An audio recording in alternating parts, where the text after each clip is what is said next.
আসসালামু আলাইকুম ওয়া রাহমাতুল্লাহ। সম্মানিত দেশবাসী, দর্শকবৃন্দ, যারা আমার লাইভ দেখতেছেন, আমি তাহরিকে ইনসাফের পক্ষ থেকে আন্তরিকভাবে মোবারকবাদ জানাচ্ছি। আমি আজকে গুরুত্বপূর্ণ দুইটি নিউজ নিয়ে আসলাম লাইভে। এক নম্বর নিউজ হইল, আজকের আন্তর্জাতিক আদালতে শেখ হাসিনা এবং স্বরাষ্ট্রমন্ত্রী আসাদুজ্জামান কামালের মৃত্যুদণ্ডাদেশ দেওয়া হয়েছে এবং চৌধুরী আবদুল্লাহ আল মামুন পুলিশের আইজিপি উনাকে 5 বছরের সাজা দেওয়া হয়েছে। প্রিয় দেশবাসী, আমি আজকে গুরুত্বপূর্ণ একটা কথা বলতাম। হাদিসে আসছে, নবী করিম সাল্লাল্লাহু আলাইহি সাল্লাম ফরমায়, মান কানা ইউমিনু বিল্লাহি ওয়াল ইয়াউমিল আখির ফালিইউকরিম যায়ফাহু। যারা ঈমান আনে আর আল্লাহর উপরে বিশ্বাস করে, আখিরাতের উপরে বিশ্বাস করে, তারা মেহমানদেরকে যেন সম্মান করে। এই হাদিসের মাতাহাত গত 15 তারিখ যে খতমে নবুয়ত সম্মেলন হয়েছিল, সেখানে দাওয়াত দিয়েছিল বিএনপিকে। ওনার বক্তব্যের পর, বিএনপির বক্তব্যের পরে ধন্যবাদ দেওয়া হয়েছে।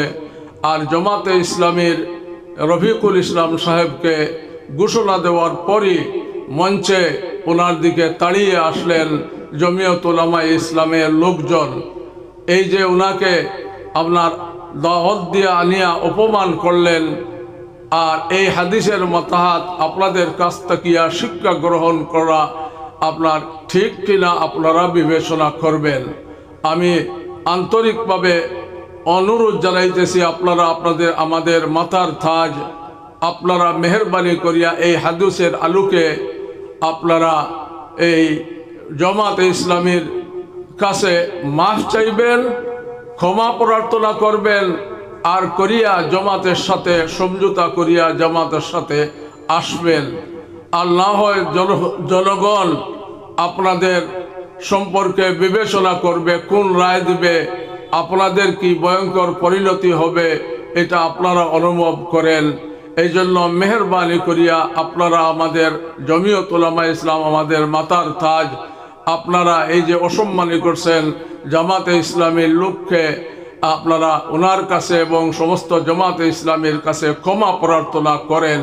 এই আবদার জানিয়া একটি সাবস্ক্রাইব করিবেন, আর লাইক দিয়ে আজকে গুরুত্বপূর্ণ নিউজটা শুনতে থাকবেন, আর শেয়ার করিয়া দিবেন, একটা লাইক দিয়া শুনতে থাকেন। আসসালামু আলাইকুম ওয়া রাহমাতুল্লাহ।